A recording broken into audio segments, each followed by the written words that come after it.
Ale teraz sme tam, kde by sa mala začať riešiť rómska otázka. A to je to, aby sa Gáčo pozrel do zrkadla.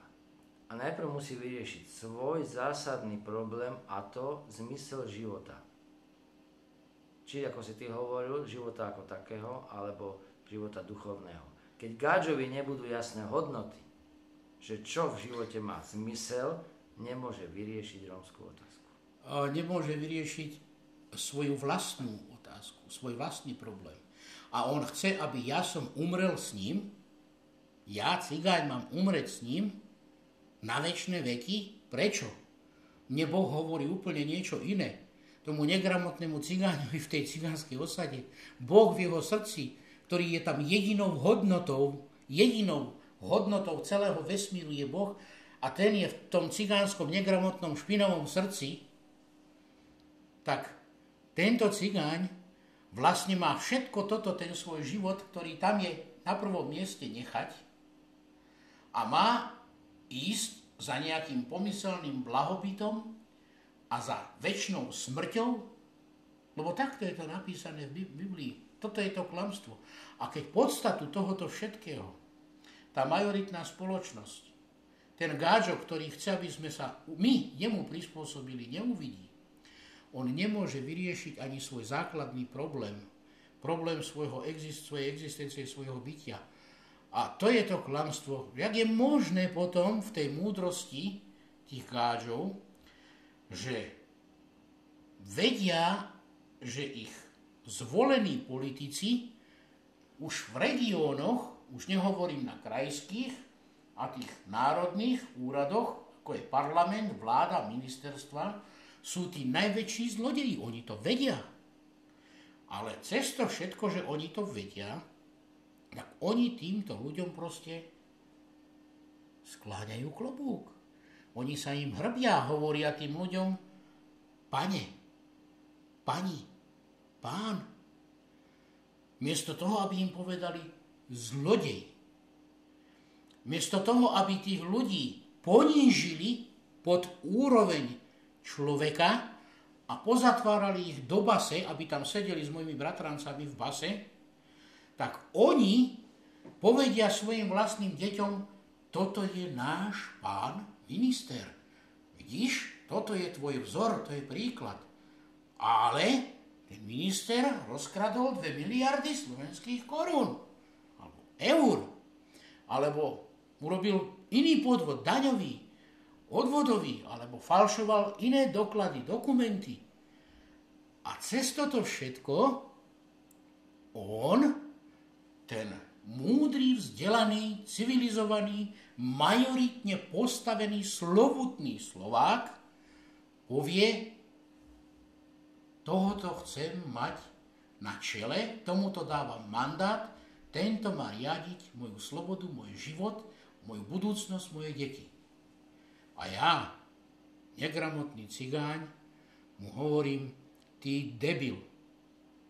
Ty, čo nevieš ani čítať a písať, ani nevieš, kto vlastne si. Ty mne chceš dávať múdrosť, čo máš 5 titulov pred menom a 5 titulov za menom a hovoríš si múdry a pritom takto hlúpo sa správaš a chováš a mne hovoríš, že ja sa mám tebe podobať a mám robiť to a žiť to, čo ty vyznávaš. Však sa spamätaj. Však radšej budem v tých svojich straniciach, radšej budem chodiť po členky v tom bahne a v tých hovnách a mať tie 4 plechy pozbíjané, ale budem mať hodnotu života nad všetky ostatné hodnoty, v čom je Boh, ako jediný prvý. A budem sa tešiť zo všetkého, čo mám. Aj z toho, že si tu, ty, taký, aký si. Ešte aj z teba mám radosť. Keby som ťa videl ináč, chcel by som to, ale ty si to nepripustíš. V tej svojej múdrosti, ktorá je hlúposťou, si nepripustíš, že jednoducho toto je pravda. To není moja pravda. Ale tou pravdou je práve to duchovno, ten Boh. Ja si ju neprisvojujem. Vidíš, ja ti ju dávam, ale ty ju nechceš. Naopak, ty chceš, aby som ja zobral tú blbosť toho vládcu sveta, toho diabla, ktorého ty máš. Čo mi to chceš podsunúť? Ako pokiaľ svet toto od cigáňov neprevezme, pokiaľ toto v tých cigáňoch svet nebude vidieť a nezoberie si toto od nich a nezoberie si tento príklad, ani sa neoslobodí. Ak hodnotou sveta nebude Boh ako jediná hodnota, základná hodnota, niečo viac ako je Božia častica, ktorú vo svojej múdrosti objavili, tak žiadna civilizácia si nemôže hovoriť, že je múdra. Prvá civilizácia, ktorej prapotomkami sme my, ktorá skončila potopou sveta, skončila na to, že sa upla na materiálne hodnoty, začala okrádať samú seba, kapitál a všetko sa sústredilo do rúk jednotlivcov. Preto to jednoducho padlo, bola tam zvrátenosť vo všetkom.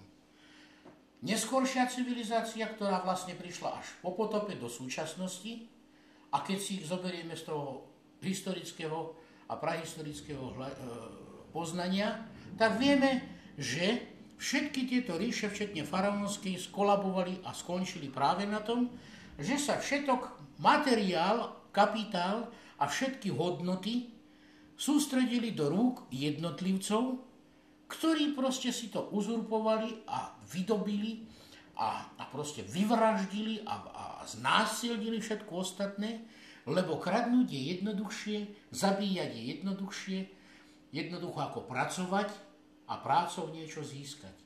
A tak sa to sústredilo do tých silnejších, do tých mocnejších a zase len padla ríša. A potom prišla ďalšia, grécka, rímska a teraz zase nejaká ríša Hitlerová a teraz zase celosvetová ríša amerického spôsobu života a myslenia a Európska únia a predtým ešte nejaký komunistický systém, včetne RVHP, a všetko je to len o klamstve, podvode, rozkrádaní, znásilňovaní, zneslobodzovaní, uzurpovania si práva na akési majetky a privlastňovania si ich, a je to všetko o požieraní samých seba. A do tohoto mám ja vstúpiť? Ja?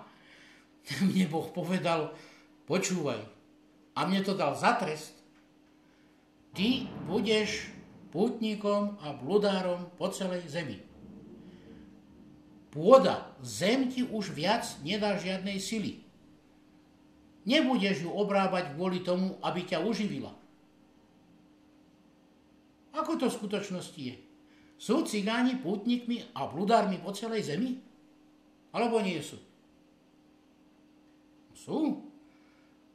Boli. Sú po celej zemi, ale už neputujú.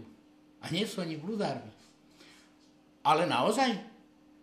No ak ja na jednej strane písomne som občan Slovenskej republiky, mám deklarované práva občianske a na druhej strane mi samotný občan Slovák aj na úrade, aj vonku povie, ty si len špinavý cigáň, ty nikdy občanom Slovákom nebudeš a bude mi vykrikovať takto, biele Slovensko. Ako sa ja mám cítiť ako občan tohoto štátu, plnohodnotný a právoplatný, keď mi to všade ukazujú, že nie, ty si len špina cigánska. Som cigáň, keď chodím po kontajneroch, som cigáň, keď pracujem a žijem na úrovni majoritnej spoločnosti, dokonca som vtedy ešte sviňa cigánska, lebo som na odstrel vtedy, že robím hanbu, keď chodím po kontajneroch a kradnem, keď nekradnem a živím sa prácou a som na úrovni majoritnej spoločnosti, tak ma treba zničiť a zlikvidovať, lebo jak je to možné, že on si žije tak, ako si žijeme aj my? A keď mám viac, ako má tá majoritná spoločnosť, bežná, kurvu cigánsku ho treba zastreliť, treba ho zlikvidovať, vyhnať, však to je zlodej. Však ako on by to odskadiaľ by to mohol mať. Tak sa pýtam, kedy som ja teda akože vlastne priateľný? Ani dokonca ako mŕtvy nie som priateľný, lebo zaberám nejaký ten kus pôdy, do ktorej ma potom hodia a zakopú. Aj to sú náklady určité pre spoločnosť.